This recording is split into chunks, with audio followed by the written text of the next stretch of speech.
Throughout history, some mysteries have remained untouched by time. Stories so strange, so disturbing, that no one has ever been able to explain them. Governments have investigated, scientists have searched for answers, but instead of solving the puzzle, the questions only grew darker. Tonight, we're opening 5 of the darkest cases in history, each one more disturbing than the last. But the 5th mystery is one that experts have called the most chilling unsolved case of all time. Before I begin, I want to tell you that all the 5 mysteries are real historical cases. So, let's begin with the first one. In December of 1900, a supply ship made its way to the Flannan Isles, a remote group of rocky islands off the coast of Scotland. On board, the crew expected to see the familiar beam of the lighthouse shining in the distance. But the light was out, and when they arrived on shore, what they found became one of history's most enduring mysteries. Inside the lighthouse, everything looked strangely normal at first. The beds were neatly made, the clock had stopped ticking, but the kitchen table was set for a meal. Half-eaten food still sat on the plates. And yet,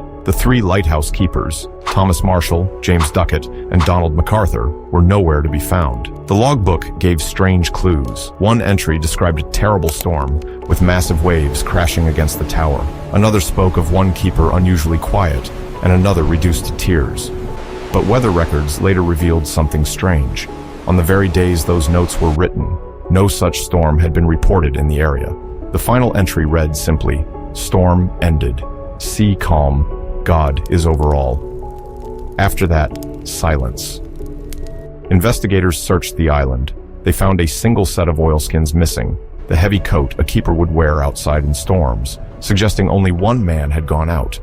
But the other 2 seemed to have left without even dressing properly. On the cliffside, there were signs of damage from massive waves.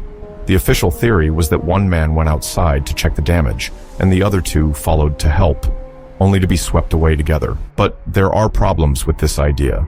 These were experienced keepers, men trained never to abandon the light at the same time.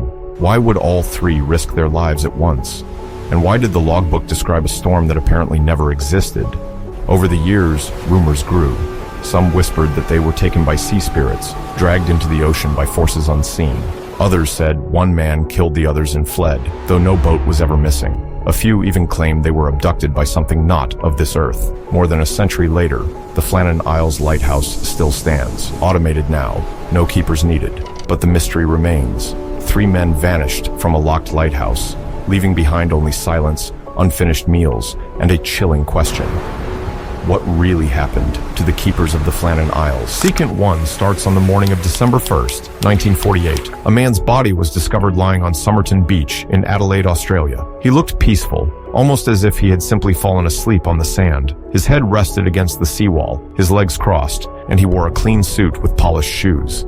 But when police examined him, they quickly realized that this was no ordinary death. The man carried no wallet, no identification, nothing that could tell them who he was. Even the labels inside his clothes had been carefully cut out. His fingerprints didn't match any record in Australia. His teeth didn't match any known dental records. It was as if he had been erased from existence. An autopsy revealed strange details.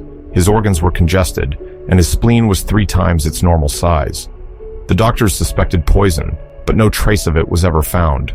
Whatever killed him, it left no clear evidence behind. Then came the strangest discovery of all. Weeks later, investigators searched the man's pocket again and found something tiny, rolled tightly in a hidden compartment. It was a piece of paper, torn from a rare book. On it, just 2 words were printed, Tamam Shud. In Persian, it means, "it is finished."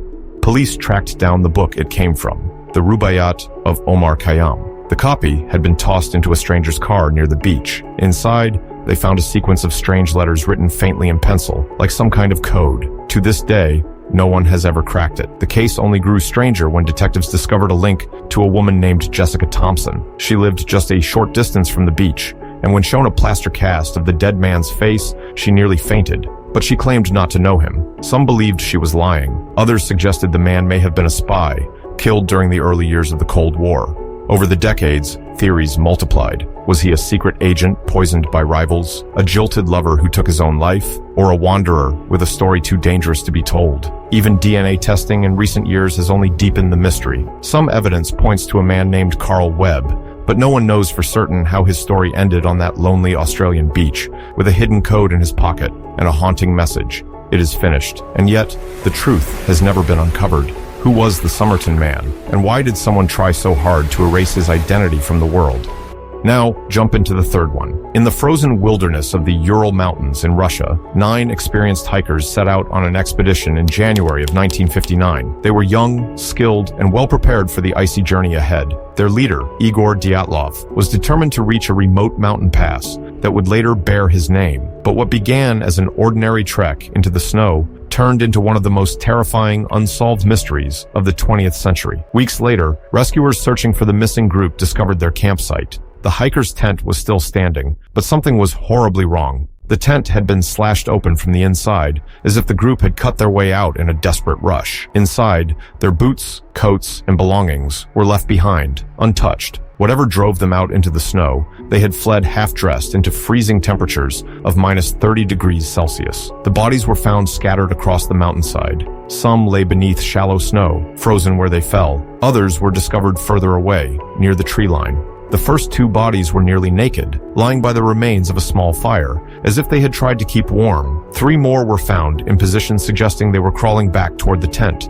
But the last 4 bodies told the darkest story. Hidden in a ravine, they had injuries no one could explain. One woman was missing her tongue. Another had her eyes removed. Several had broken ribs and skull fractures so severe they were compared to car crashes, yet with no external wounds. To make it stranger, traces of radiation were reportedly found on some of their clothing. What could have caused this chaos? The official investigation ruled that the hikers died due to a compelling natural force, but that vague explanation only sparked decades of speculation. Some believe an avalanche forced the group to cut their way out and flee, but experts argue the slope was too shallow for such an event. Others whisper about secret military experiments, suggesting the hikers stumbled upon weapons testing and paid the price. Still, others claim UFOs or supernatural forces may have been involved, pointing to strange orange lights reported in the sky around the time of their deaths. Families demanded answers for years, but the truth has never been fully revealed. In recent years, Russian authorities reopened the case, leaning toward the avalanche theory once again. But many experts remain unconvinced. The Dyatlov Pass incident remains a haunting puzzle. 9 young hikers, fleeing into the freezing dark, slashing their own tent in panic, and meeting a fate so violent and strange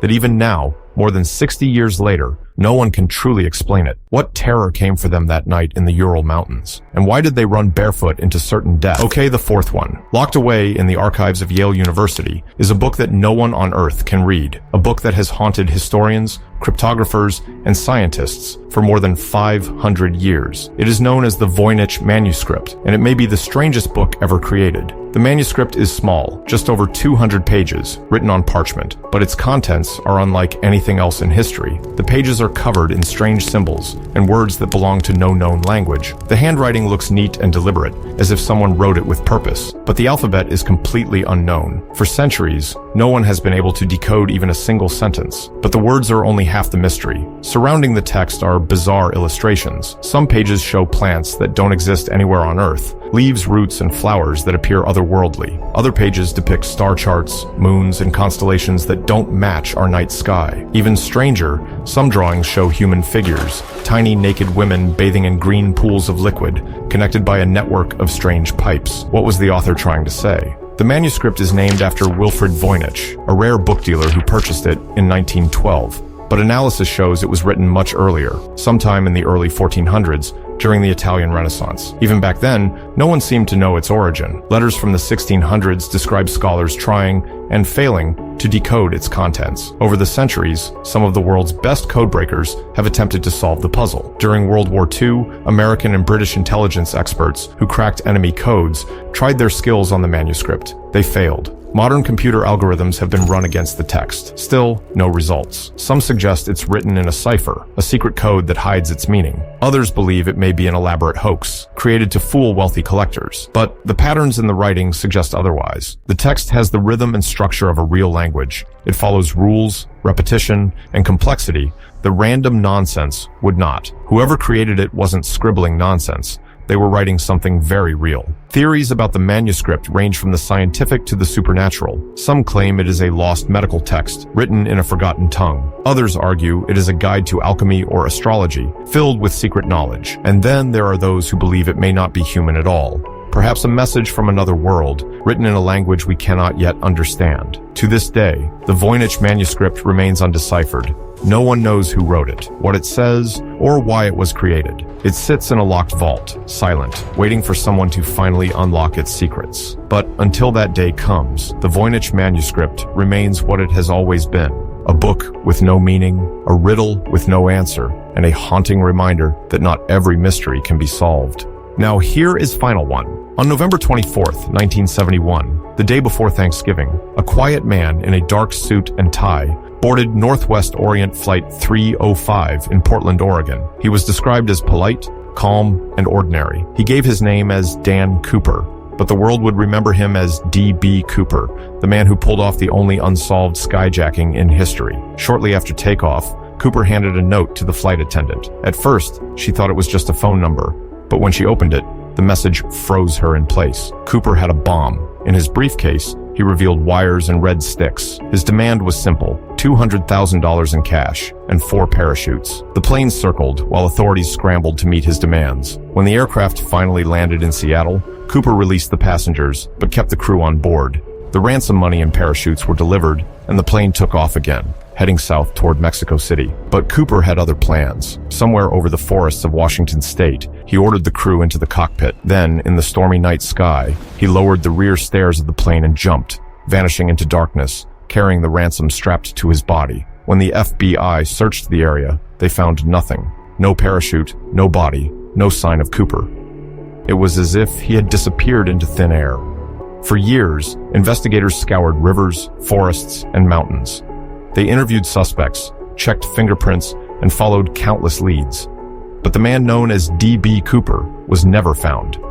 Only once, in 1980, did a clue emerge. A young boy digging in the sand along the Columbia River uncovered a bundle of decayed $20 bills, nearly $6,000 of the ransom money still bound in rubber bands. The discovery proved Cooper had at least reached the ground, but beyond that, nothing. Theories exploded. Some believe Cooper died in the jump, his body lost in the wilderness. Others argue he survived and lived in secret, perhaps blending back into society under a new name. Some claim he was an experienced paratrooper. Others insist he was just a desperate man who got lucky.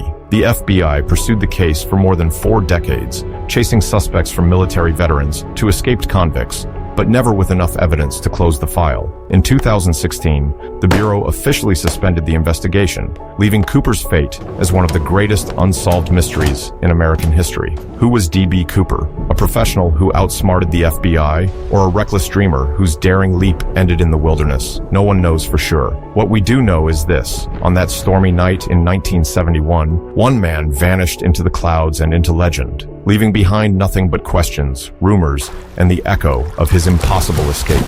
These 5 mysteries remind us that not every question has an answer. Each story leaves behind the same haunting thought. Some secrets may never be solved. Which of these mysteries do you think has a real explanation? Or are some things meant to remain unknown?